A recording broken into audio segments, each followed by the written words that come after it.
A win and a miss for America's migrant crisis. The win coming from the Supreme Court today, which ruled Texas can arrest migrants illegally entering the country, enforcing a new state statute that the White House was hoping to block.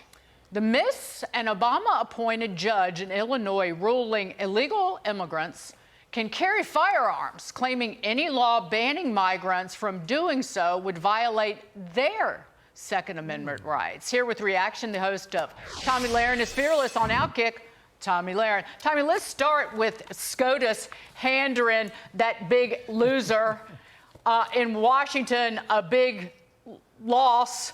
So two losers don't make a winner. But the ruling for Texas, let's start with that.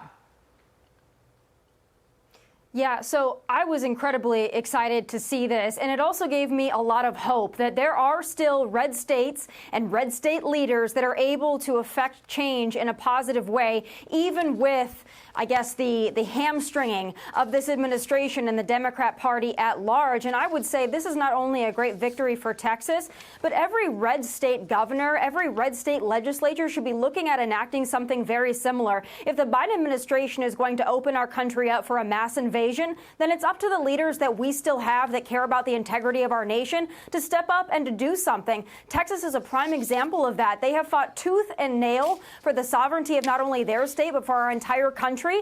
So if you're a red state governor, it is up to you, whether you're a border state or not, to step up, to stand up like Texas Governor Abbott has done in countless ways, and to do something. Because if you fight hard enough and you fight long enough, you can have victories like this, which is a victory for the entire nation. God bless Texas. God bless Texas. Tomi, and also on this, we call it a loss, but we have judges standing up for illegal immigrants' constitutional rights to bear arms. I got to tell you what, if I can get liberal judges to support the Second Amendment, I kind of smile at that. I kind of like that. All the while, those same judges are trying to undermine our rights to bear arms. What's your take on this ruling out of Illinois? Well, you nailed it there. I mean, I would love to see Democrats and the judges that they appoint stand up for our Second Amendment, for all of our rights and our freedoms. You know, as American citizens, those that have earned that right to have those rights, like the right to bear arms. But folks, we've got 10 million plus illegal immigrants that have come across the border with Joe Biden, many, many more millions in this country already. And now this judge is saying that those people who came to our country illegally are afforded the rights and privileges of American citizens, the right to bear arms. And let's just talk about the safety implications of that. You've got people largely unvetted, undocumented that came across our border, and now we're saying that those people should be afforded the right to bear arms, should be afforded gun rights. That's not only reckless, it's stupid, it's unconstitutional. I would love it if they would protect the rights of American citizens like they do illegal aliens. Unfortunately, I'm not going to hold my breath for that one. I wish the Second Amendment existed right here in New York City, the way it should.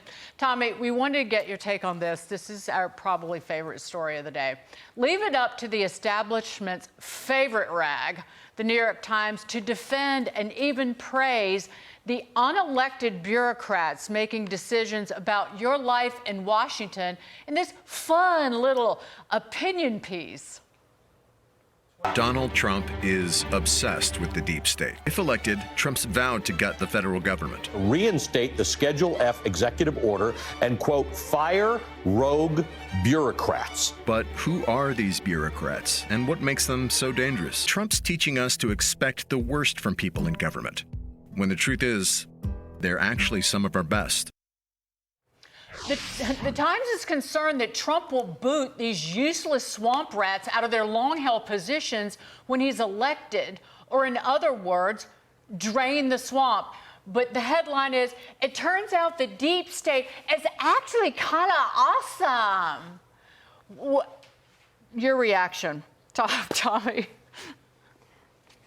Listen, I don't disagree that there are people that work for the government that do a great job, that are noble patriots. But when you're praising the deep state, it just goes to show that the New York Times and other publications like it are actually part of that deep state that they praise. And I'm also just flabbergasted that these folks that say that we can't elect Donald Trump because that would be a danger to democracy at every turn look to undermine our democracy, our republic, our rights, our freedoms. How terrified they are of Donald Trump should terrify every American. There's a reason they want to bankrupt this man, defame him, slander him, torpedo him, sabotage him, and that to me is very concerning. And when you've got people applauding the deep state, I mean, when people tell you who they are, Sean and Dagan, just believe them. Listen, the deep state are liberal activists. That's what they are, and they want to thwart the duly elected president of the United States. They want to fight and work against him, which undermines democracy. Tomi Lahren, always a pleasure to see you. Thanks for being with us. And you can watch OutKick's Tomi Lahren is Fearless Mondays, Wednesdays, and Thursdays